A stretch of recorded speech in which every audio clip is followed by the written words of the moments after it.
ಜನರಲ್ಲಿ ನಾನು ಗಮನಿಸಿರೋದೇನೆಂದ್ರೆ, ಯೋಗದ ಈ ಸರಳ ಪ್ರಕ್ರಿಯೆಯಿಂದ 6ರಿಂದ 8 ವಾರಗಳಲ್ಲಿ ಹಲವರಲ್ಲಿ ಅವರ ಕಾರ್ಯಕ್ಷಮತೆ ಹೇಗಾಗತ್ತೆ ಅಂದ್ರೆ, ಹಿಂದೆ ಯಾವುದಕ್ಕೆ 8 ಗಂಟೆ ಬೇಕಾಗ್ತಿತ್ತೋ ಅದನ್ನೀಗ ಸುಲಭವಾಗಿ 3-4 ಗಂಟೆಗಳಲ್ಲಿ ಮಾಡ್ತಾರೆ. ಇದ್ಯಾಕೆ ಅಂದ್ರೆ, ನೀವು ದಿನವಿಡೀ ನಿಮ್ಮನ್ನ ಗಮನಿಸಿದ್ರೆ, ಈಗ ನಿಮಗೆ ಗೊತ್ತಿಲ್ಲದ ಹಾಗೆ ಒಂದಿಡೀ ದಿನ ನಿಮ್ಮ ವಿಡಿಯೋ ಮಾಡಿದ್ರೆ ನೀವು ನೋಡ್ತೀರಿ ಎಷ್ಟು ಅನಗತ್ಯ ಚಲನೆ, ಅನಗತ್ಯ ಮಾತು, ಅನಗತ್ಯ ಚಟುವಟಿಕೆಗಳು ಆಗ್ತಿವೆ ಅಂತ.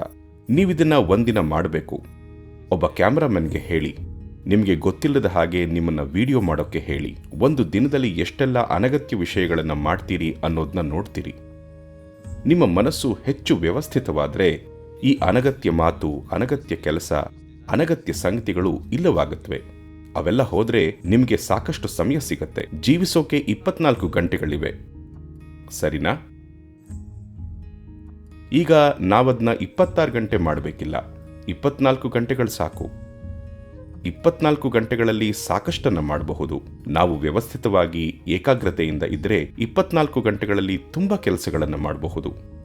ವ್ಯವಸ್ಥಿತವಾಗಿಲ್ಲದೆ, ಏಕಾಗ್ರತೆ ಇಲ್ಲದೆ ಇದ್ರೆ ಟೈಮ್ ಇಲ್ಲ ಅನ್ಕೋತೀರಿ. ತುಂಬಾ ಜನ ಬ್ಯುಸಿಯಾಗಿರಲ್ಲ, ಮನಸ್ಸು ಎಲ್ಲೋ ಇರುತ್ತೆ ಅಷ್ಟೇ ಅಲ್ವಾ?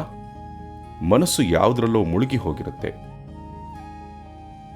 ದಯವಿಟ್ಟು ದಿನಕ್ಕೆ ಅರ್ಧ ಗಂಟೆಯನ್ನ ವ್ಯಯಿಸಿ. ದಿಢೀರನೆ ಜೀವನದ ಗುಣಮಟ್ಟ ಬೇರೆನೇ ರೀತಿಯಾಗತ್ತೆ. ನನಗೆ ಟೈಮ್ ಇಲ್ಲ ಅಂತ ಹೇಳ್ತಾ ಕೂರ್ಬೇಡಿ. ಸಮಯ ಮಾಡಿಕೊಂಡು ನೋಡಿ, ಅದು ದೊಡ್ಡ ವ್ಯತ್ಯಾಸವನ್ನ ತರುತ್ತೆ.